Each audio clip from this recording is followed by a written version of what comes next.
Barishal Sherebangla medical college হাসপাতালে স্বাস্থ্যসেবার মান উন্নয়নে সম্প্রতি বরিশালে আন্দোলনে উত্তাল হয়। মাসব্যাপী কর্মসূচিতে ভোগান্তিতেও পড়েন বাসিন্দারা। তবে এই আন্দোলনের এক মাসের মাথায় বড়সড় পরিবর্তন দেখা যায় হাসপাতালটিতে।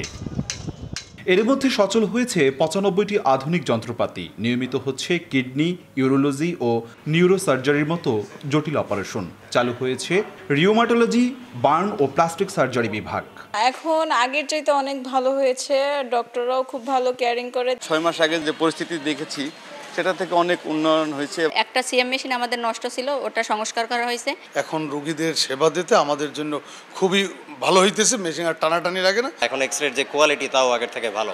আগে তো অনেক সময় বোঝাও যেত না, এখনকার মেশিনে ভালোই প্রিন্ট আসে। তবে বেড সংকট ও কাঙ্ক্ষিত চিকিৎসার ঘাটতিতে ভোগান্তিতে আগের মতোই রোগীরা। অচল দুটি এক্সরে এবং একটি সিটি স্ক্যান মেশিনে জটিলতা বাড়ছে পরীক্ষা নিরীক্ষায়।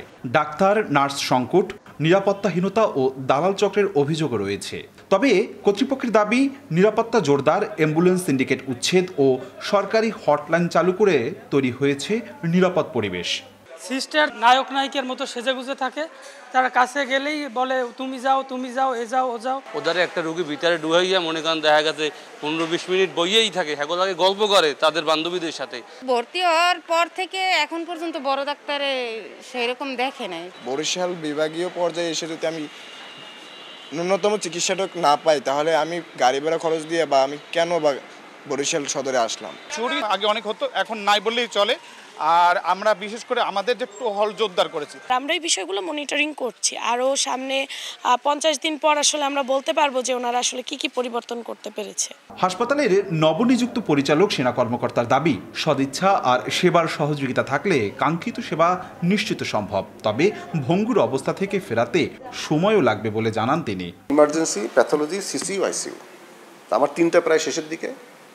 শুধু আইসিইউটা আমার হয়তো আরও ৫-৬ মাস লাগবে, বিকজ আপনার বিল্ডিংয়ের কাজ এখন শেষ হয়নি, হলে আমি ১ মাসের মধ্যে সব শেষ করে ফেলবো। অন্যদিকে ৪৬০ শয্যার ক্যান্সার, কিডনি ও হৃদরোগ কেন্দ্র, নতুন আইসিইউ, এমআরআই ল্যাব ও শিশু ওয়ার্ড করতে জোর তৎপরতার আশ্বাসও দিয়েছেন সংশ্লিষ্টরা। বর্তমানে কাগজে কলমে ১০০০ শয্যার হাসপাতালটিতে গড়ে রোগী থাকে ২,৫০০ থেকে ৩,০০০। অপূর্ব অপু, সময় সংবাদ, বরিশাল।